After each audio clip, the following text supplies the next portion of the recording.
देखो बच्चों, अब क्वेश्चन नंबर आते हैं हम लोग 3 में। 3 में देखो बच्चों क्या दिया है। देखो T1 कितना दिया है। T1 का मतलब A होता है बच्चों, तो A दिया है तो वो कितना 5।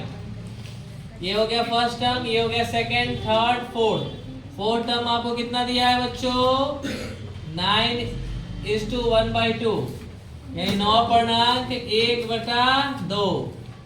अब इसको लिखते हैं फोर्थ टर्म को a plus 3d equal to कितना हो जाएगा बच्चों 9 दूनी 18, 1 19 बटा 100। रख दिए हम इसको।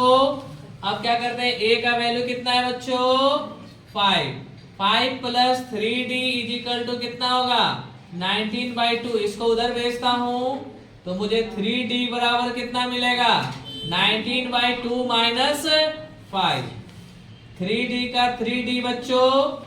अब देखो एलसीएम लूंगा तो मुझे क्या मिलेगा 2 और 1 का एलसीएम 2 होता है। 2 के टेबल में 2 कितना बार में आता है बच्चों एक बार में, यानी कि 19 1 जा 19 माइनस 1 के टेबल में 2 कितना बार में आता है 2 बार में, तो कितना हो जाएगा 5 दूनी 10। यहाँ 3d का 3d बच्चों, ये माइनस करोगे तो कितना आ जाएगा बच्चों 9/2। 3 के टेबल में कितना बार में कटेगा 3 बार में, तो d का वैल्यू कितना आ जाएगा बच्चों d का वैल्यू आ जाएगा 3/2। एक सेकेंड, d का वैल्यू कितना आ जाएगा, d का वैल्यू कितना आ जाएगा 3/2। अब मैं क्या करता हूं बच्चों, यहां से d निकल गया, a भी मालूम हो गया। अब कौन सा टर्म निकालना है आपको second and third. Second term is equal to कितना हो जाएगा बच्चों ये बताओ। सेकेंड टर्म को मैं लिख सकता हूं a प्लस डी। a कितना दिया हुआ है, a दिया हुआ है आपको 5 और d कितना दिया हुआ है 3/2। फिर इसमें भी एलसीएम लोगे तो 5 और 1 और 2 का एलसीएम कितना हो जाएगा बच्चों 2। उसके बाद क्या करेंगे 1 के टेबल में 1 के टेबल में 2 कितना बार में आता है 2 बार में, तो 5 2 जा 10 और 2 के टेबल 1 बार में 3, तो कितना हो जाएगा 13/2। अब हमको तीसरा टर्म निकालना है बच्चों, तो तीसरा टर्म क्या हो जाएगा बच्चों, तीसरा टर्म के लिए फॉर्मूला होता है a प्लस 2d। आपको a कितना दिया है 5, 2 का 2 और d का वैल्यू है 13/2। 2 से 2 कैंसल, 5 अब प्लस सॉरी 3/2 है, सॉरी 3/2, 2 से 2 कैंसल, यहाँ कितना बचेगा 3, तो कुल मिलाकर कितना आ गया 8। तो यहाँ पर बच्चों कितना है, ये बढ़ा गया 13/2 और ये कितना आ गया 8। यही हो गया मेरा आंसर। समझ में आया? बात नहीं करो। यहाँ फोर्थ देखो बच्चों, फोर्थ में देखते हैं तो एक फर्स्ट टर्म कितना है, फोर्थ नंबर बता रहे बच्चों, a दिया हुआ है -4। आपको देखो 1 2 first term, second term, third term, fourth term, fifth term, six term. Six term कितना दिया है बच्चों 6। इसका फॉर्मूला क्या होता है बच्चों a plus 5d is equal to कितना 6 होता है। अब देखो बच्चों a का वैल्यू कितना दिया हुआ है -4, 5d का 5d, इसको मैं उधर भेजता हूं, माइनस उधर जाएगा तो क्या हो जाएगा बच्चों प्लस, तो 6 और उधर जाएगा 4 तो +4, 6 4 कितना हो जाएगा बच्चों 10। कितना हो जाएगा 10। 5 के टेबल में कितने बार में 2 बार में, तो d का वैल्यू कितना आ गया बच्चों 2। अब मुझे क्या निकालना है, अब मुझे निकालना है a नहीं मालूम है, तो a कैसे निकलेगा, इसको फर्स्ट मान लेते हैं, a तो मालूम ही है, तो है सब a भी मालूम है, d भी मालूम है। अब क्या निकालना है हमको, बाकी सारे टर्म निकालना है। क्या निकालना है बाकी सारे टर्म, तो सेकेंड टर्म, सेकेंड टर्म क्या होता है बच्चों a प्लस d। तो a कितना दिया हुआ है बच्चों, a दिया है आपको -4 और d कितना दिया हुआ है आपको, d दिया हुआ है बच्चों, d दिया है +2। घटाएंगे घटेगा क्योंकि प्लस माइनस घटता है तो -2, T3 निकालना है तो T3 होगा A प्लस 2D, तो -4 2 इंटू 2, D का मान कितना था बच्चों? D का मान 2 था, 2 रखते हैं। तो देखो बच्चों 4 - 4 इक्वल टू कितना? 0। अब T4 निकालते हैं क्योंकि T4 भी खाली ही है, तो A प्लस 3D, A कितना है? -4 प्लस 3 इंटू D का वैल्यू कितना है? 2, तो 4 प्लस 6 -4 प्लस 6 कितना होगा? 2। फिर T5 निकालता हूं, T5 कितना दिया है बच्चों? 1 2 3 4 5, तो T5 A प्लस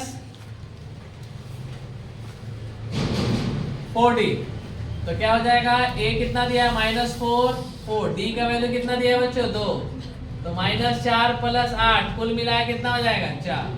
तो इस तरीके से आपको सेकेंड टर्म आ गया -2, थर्ड टर्म आ गया 0, फोर्थ टर्म आ गया 2 और फिफ्थ टर्म आ गया 4। निकल गया। चलिए एक क्वेश्चन और इसमें रहता है बच्चों, वो है क्वेश्चन नंबर ये 5 नंबर। देखिए बच्चों 5 नंबर कैसे बनेगा। 5 नंबर में कौन सा टर्म दिया है? Second term. सेकेंड टर्म क्या है आपके पास? 38, और हम जानते हैं फॉर्मूले से A plus D equal to कितना होगा बच्चों? 38। इसको हमने क्या मान लिया? सेकेंड टर्म को A प्लस डी कहते हैं ना, है। अब देखो आगे, ये कौन सा टर्म है? सेकेंड टर्म हो गया, third term, fourth term, fifth term, six term, और ये T6 कितना दिया है बच्चों? -22। अब हम जानते हैं कि इसको सिक्स टर्म को क्या लिख सकते हैं? A plus 5D equal to -22। इसको हमने क्या मान लिया? सेकेंड। अब क्या करते हैं? सॉल्व करते हैं फर्स्ट और सेकेंड को from equation first and second. Equation first and second देखो क्या है बच्चों, यहां हम इसे लिख सकते हैं समीकरण 1 और 2 से। समीकरण 1 कितना है बच्चों? देखो यहां पर A plus D equal to 38, और समीकरण सेकंड कितना है बच्चों? A plus 5D equal to कितना? -22। चिन्ह परिवर्तन करते हैं, माइनस माइनस, ये माइनस हो तो क्या हो जाएगा? प्लस। A से A खत्म, तो -4D इक्वल टू कितना हो जाएगा बच्चों? इन दोनों को जोड़ेंगे तो आएगा आपको 40 2 60। कितना आएगा आपको बच्चों? 60 आएगा। तो D का मान कितना हो जाएगा बच्चों? प्लस में ही आएगा। D का मान 60 बटा -4 कितने बार में? -15 बार में। तो D का मान कितना आ गया बच्चों? -15। कितना आ गया? -15। अब हमको क्या निकालना है बच्चों? तो A निकालना है, तो A निकल गया, तो A, हाँ D निकाल लिए हम, A निकालेंगे। इसके लिए फ्रॉम इक्वेशन फर्स्ट यानी समीकरण 1 से चलना पड़ेगा। फ्रॉम इक्वेशन फर्स्ट, फर्स्ट क्या दिया है बच्चों? फर्स्ट दिया हुआ है A प्लस, फर्स्ट इक्वेशन है आपके पास A plus D equal to 38। A का वैल्यू हमें नहीं मालूम है, D का वैल्यू कितना है? -15 इक्वल टू कितना? 38। इसको हम उधर भेजते हैं, माइनस से उधर जाएगा तो क्या हो जाएगा? प्लस 38, और ये जोड़ेंगे तो कितना हो जाएगा बच्चों? यहाँ पर 53। कितना हो जाएगा? 53। तो फर्स्ट टर्म कितना आ गया आपको बच्चों? 53।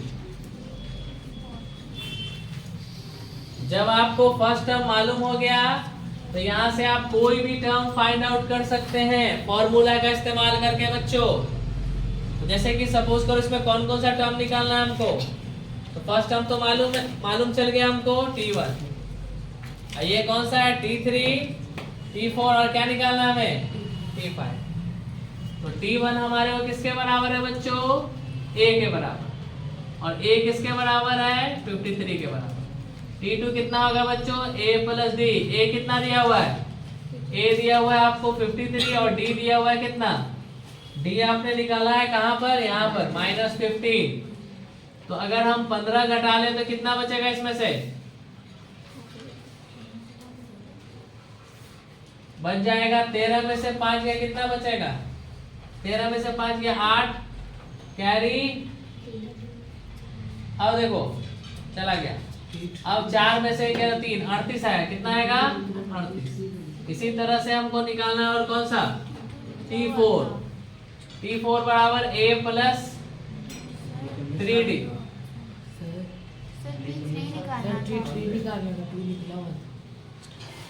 क्या निकला हुआ है 2 निकला हुआ था, 3 निकालना था। अब तो निकाल लोगे ना आप लोग, 3 निकालो इससे, A का मान रखो, D का मान रखो, 4 भी निकालो, A का मान रख लो, D का मान रख लो, हो गया आंसर। समझ गए बच्चों?